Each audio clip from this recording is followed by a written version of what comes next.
is beginning cupcakes of Villa Mansion. Sam Butcher Mansion, or a dollhouse, was built by an American artist, Samuel "Sam" Butcher, born January 1, 1939.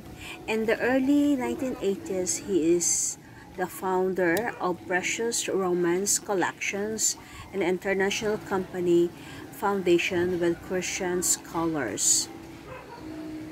This pictorial piece of architecture is located in Calachuchi Street, Barangay Santa Cruz, Villa Arevalo, Iloilo City. It has been restored, is now called Villa Mansion by Senior Prestige Clubs.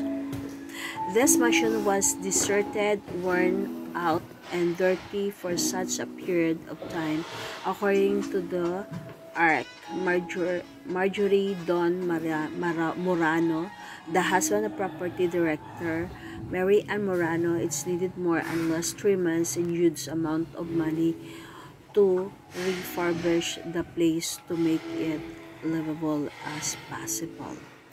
The project indeed challenged the patient's skills and camaraderie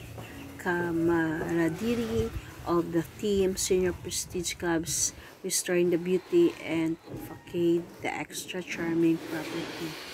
The Senior Prestige Club supports quality of social life and clients all ages, especially senior from all walks of life. So the last time na pumunta ako dito, guys, it's almost been a year. Way back 1978 nung first time ko pumunta dito. So nung first time pumunta ako dito, guys, dito ako umakyat sa attic. Ayan, dito yung attic nila na sa taas. There was a 1 bedroom upstairs.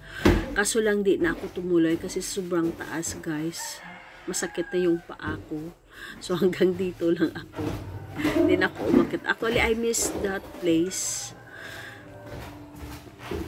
Ayan, so bumaba na lang kami ni Cupcake. So ayan yung 1 bedroom nila. Ayan. So ayan yung ito yung ano nila, yung poolside. Pwede ka rin dito makapunta. During that time na pumunta ako dito, guys, wala pa tong swimming pool. So I think this was recently built lang siguro. Kasi dati ano lang to garden lang. So ayan yung sa labas na ano ng mansion. Ganda talaga, guys. Parang nasa US ka lang. Diba?